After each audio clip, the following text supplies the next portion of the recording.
বন্ধুরা আজকের ভিডিওটা শুরু করছি। এই দেখো জামা কাপড় ভেজাতে ভেজাতে।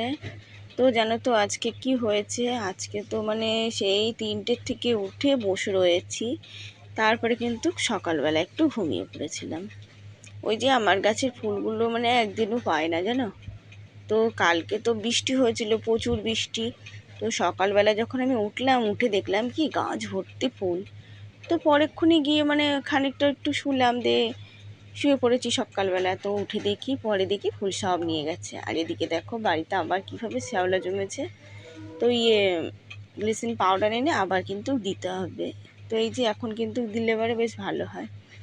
আর এদিকে দেখো জামা কাপড়গুলো ভিজিয়ে নিচ্ছি, ভিজিয়ে কিন্তু সব কাজ সারতে হবে।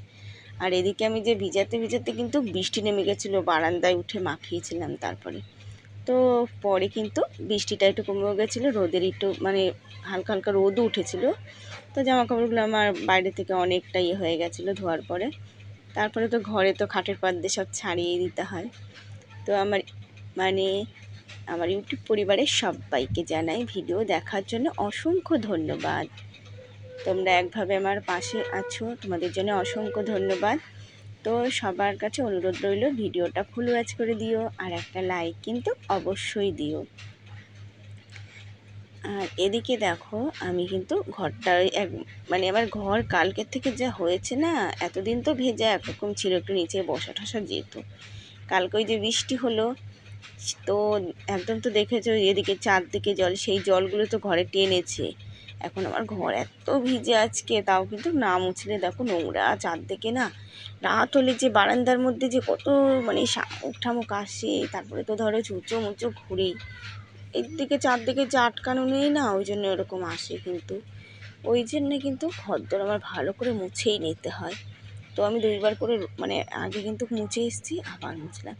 আর এদিকে মেয়েদের জামাগুলো ধুয়ে আগে কিন্তু উজালা দিয়ে হয়ে গেছে। আর এই যে কলপারে তো কাচার অবস্থা নেই, তো এইখানেই কিন্তু কাচতে হচ্ছে। আর এদিকে বন্ধুরা জানো আমার কুমড়ো গাছে দুটো একটা তো ডগা হয়েছে, বেশি ডগা হয়নি এবার। তো গাছের ফুল মানে ফুটলে তো তারপরে খাওয়া যায়। তো বন্ধুরা আমি মানে অনেকে বলছে কড়ি হলে খাওয়া যায়, কিন্তু কি জানি কড়ি হলে খাওয়া যাবে। তো তোমাদের যদি জানা থাকে এটা বলো তো বন্ধুরা। কুমড়ো গাছে কড়ি এসছে, কড়ি কিন্তু ভালোই বড় বড় হচ্ছে, কিন্তু ফুল ফুটছে না। এদিকে ডাঁটা কিন্তু 2-1টা ডাঁটা একটু নষ্ট হয়ে যাচ্ছে। আর কুমড়ো গাছের ডাঁটা তো খুবই ভালো লাগে খেতে, আমার কিন্তু খুব ভালো লাগে।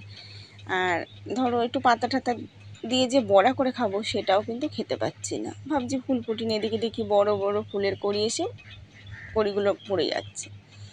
আর আজকে বন্ধুরা শুধু খাবার দেখেছো, আলু কচু দিয়ে ঘন্ট আর ভাত, আর কিচ্ছু না কিন্তু।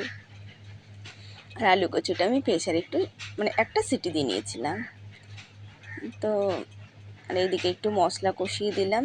তো এক তরকারি একটু জুটজাত না করলে তো খাওয়া হবে না, ওই জন্য কিন্তু একটু মশলা টশলা একটু বেশি করে দিয়েই করছি।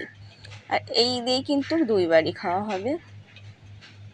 তো ভাবলাম ঝোল করি। আর আমার ছোটোটা কিন্তু ঝোলও ভালোবাসে, দিয়ে সেদিন যে ঘন্ট খেয়েছে না, বলছো মা ঘন্টই করো। দিয়ে এই যে ওর ঘন্টটা খুব মুখে মানে ভালো লেগেছে। আর কচু তো ভালোবাসে, তো কটা আলু দিয়ে দিয়েছিলাম। ওই জন্যে দেখলাম অল্প তো, এতে 2বার হবে না, একটু আলু দিলে কিন্তু 2বার হবে। আর এই যে আলু কচুর ঘন্টর মধ্যে যদি ইলিশ মাছের কাঁটা হতো না, যা লাগতো না, দারুণ। তো এই দেখো বন্ধুরা তরকারিটা কিন্তু হয়নি, বসিয়ে রেখেছি, ভালো করে একটু শুকনো শুকনো হবে। তো এদিকে কিন্তু 1 বালতি জল ঘরে ধুয়ে এসেছি, আবারই দেখো 1 হাঁড়ি নিয়ে যাচ্ছি। ধরো রাত্রের দিকে আর আসতে হয় টুকটাক, তবু খাবার জল আমি এই যে একবারে ভরে ধুয়ে দিই। আর এই দেখো তরকারিটা আমি মানে নাড়ছি। তো এই যে ভালো করে করতে হবে একটু শুকনো শুকনো করে। তো হয়ে এসছে তরকারিটা, এখনই কিন্তু নামিয়ে ফেলবো। আর আজকে সকালে কিন্তু মেয়েরা খেয়েছে ম্যাগি, আর আমি সেই যে কালকে চাল ভাজা ছিল, তো অনেক বন্ধুরাই বলেছো চাল ভাজা তোমরাও মানে খুব ভালোবাসো খেতে।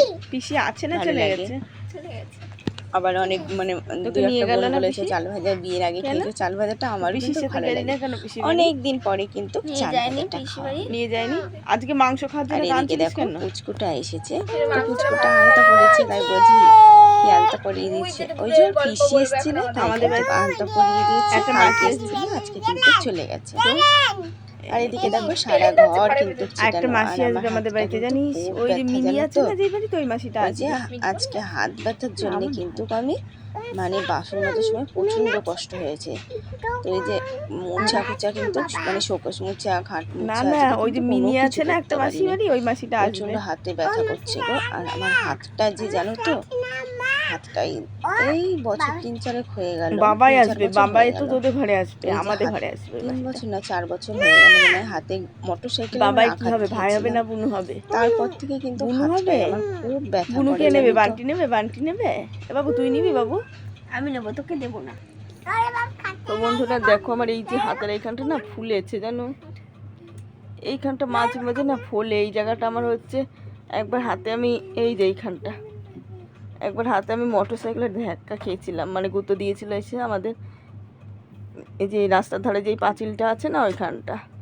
তো তারপরে তো এই যে মাঝে মাঝে এখানটা ব্যথা করে, খুব কষ্ট হয়। কতটা ফুলে গেছে এখানটা আমার। এই যে কাজ করতে যা কষ্ট হয়েছে না, কাজ করেছি, বাসন মাজতে খুব কষ্ট হয়েছে জানো। আর এই যে মানে কি কষ্ট করে, মানে শুধু এক তরকারি ভাত করে থুয়ে দিয়েছি, ডাল যাওয়া করতাম করিনি জানো। তারপরে এই যে শুয়েছিলাম। আর এই দিকে দেখো আমার তো মানে একটুও কাজ করতে ভালো লাগছে না। তো এই যে শুয়েছিলাম, বিকাল সন্ধে সন্ধে ভাব হয়ে এসছে, বিকাল বিকাল সন্ধে বাতি দিতে হবে। এদিকে দেখো মাথাটা আঁচড়াতে হবে, তো মাথাটা আঁচড়ে একটু সিঁদুর ঠিদুর পরবো। তো এই যে মানে হাতটা এত ব্যথা, হাতটার জন্য যে কী লাগছে। আমি এই যে জামা কাপড়গুলো অন্যদিন তো 14 বার উল্টিয়ে পাল্টিয়ে দিই, তো জামা কাপড়গুলোও কিন্তু ওই যে আজকে একবারে মানে বাইরে ছাড়িয়েছিলাম, তারপরে যে ঘরে এনে ছাড়িয়ে ধুয়েছি ওরকমই কিন্তু রয়েছে। মানে নিজের শরীর না চললে না মানে যা হয়। তার মধ্যে শরীরটা কিন্তু প্রচণ্ড আবার মাথা ঘোরাচ্ছে জানো তো, একটু দুর্বল হয়ে গেছি। তো কিসের জন্য, যাই হোক খাওয়া দাওয়া তো করছি, কিসের জন্য যে এত দুর্বল হচ্ছি। আর আমাদের মতন ঘরে কি বলো, রোজ রোজ ভালো মন্দ খাওয়া জোটে?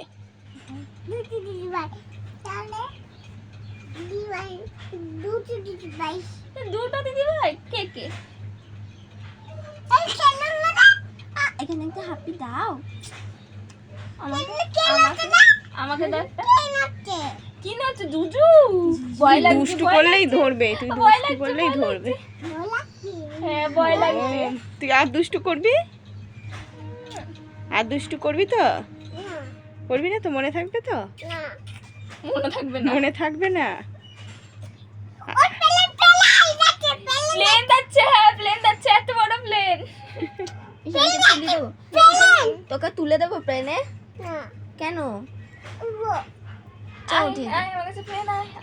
তো দেখেছো ঘরের কি অবস্থা, সারা ঘরটাই কিন্তু এরকম, এই যে ভাঙা।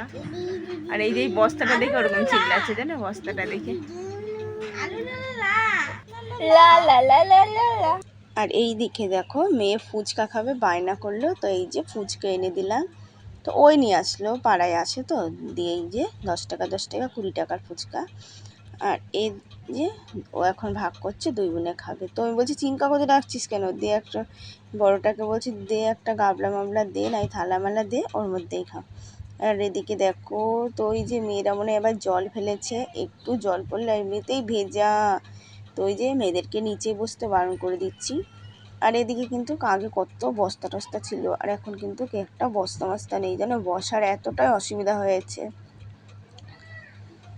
তো ওই যে ঠান্ডার মধ্যে মানে নিচে বসাও যাচ্ছে না। তো এই যে দিদি বাড়ি যাওয়ার দরকার জানো, দিদি বাড়ি বস্তা আছে, দিদি বলেছে নিয়ে আসতে। এবার তোমাদের দাদা ভাই আসলে দিদি বাড়িতে পাঠাতে হবে।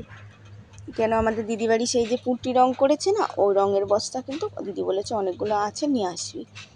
তো এই যে নিয়ে এসে একটু ধুয়ে দিলে কিন্তু এই যে বসার কিন্তু খুব ভালো হয়। আর এদিকে বালতিও আছে দিদি বাড়িতে বালতিও আনবো। আর এত কষ্ট হচ্ছে বাসন ধোয়া, মানে এই যে কলপাড়ে তো এখন বাসন ধোয়া যাচ্ছে না, জল জমে রয়েছে। তো কালকে তো গাদা জল ছিল, আজকে তো মানে কলপাড়ে জল টিপতে অসুবিধা হচ্ছে না, কিন্তু ওই যে যেখানটা বসে বাসন মাজি কাচ্ছি সেইখানটাই জল রয়েছে। তো এই যে ফুচকা তো খুবই ভালোবাসে 2 মেয়ে, আর আমিও কিন্তু খাই, কিন্তু ওই যে এখন আর খাওয়া হয় না। আনলে 10 টাকা মেয়েরাই খায়, আর আমার কিন্তু আইসক্রিমটা খুব ভালো লাগে। মানে ফুচকার লোভ সামলাতে পারলেও আইসক্রিমের লোভ আমি কিন্তু সামলাতে পারি না। আইসক্রিমটা খুব ভালোবাসি খেতে। যখন আমার দাঁতে ধরো মানে দাঁতে তো আমি প্রচণ্ড কষ্ট পেয়েছি, আমার কটা দাঁত তুলেছি। তো আইসক্রিম কিন্তু মানে তাও মানে খেতাম, খুব কষ্ট হতো জানো তো, তবুও কিন্তু আইসক্রিম একটু খাওয়ার অভ্যাস ছিলই। তো ওই যে এর আগে একদিন দেখলে না তোমাদের দাদা ভাইয়ের সাথে একটু ওই যে ব্যাংকের বইটা বললাম না ভাঙতে গেছে, করতে গেছিলাম, একদম যার পয়সা আছে ধরো বইয়ের যেই ব্যালেন্সটা থাকে সেটা আছে, তো তুলতে গেছিলাম। তো সেদিনকে কিন্তু একটা আইসক্রিম খেয়ে এসেছিলাম। তো শুভরাত্রি বন্ধুরা, ভিডিওটা যেখানেই শেষ করলাম। আর আজকের ভিডিওটা কেমন লাগলো অবশ্যই বলবে। তো তোমাদেরকে তো তখন দেখালাম, দেখলে তো আমাদের ঘরের মানে ওপরটা যেই অবস্থা। তো ওই যে ভয় করে জানো তো কখন যে ভেঙে কাঠগুলো পড়বে, সারা ঘরটা ওই অবস্থা। তো ওই যে মানে সরকার থেকে এত মানুষের ঘর দেয়, আমার তো একটা ঘর দেয়ও না, মানে যাদের আছে তাদেরই দেয়। আর আমার যে খুবই দরকার, আমার মানে একটু ঘর থাকলে পরে তাও মানে একটু কষ্টটা কমতো। শুভরাত্রি, আগামীকাল দেখা হচ্ছে বন্ধুরা আবার।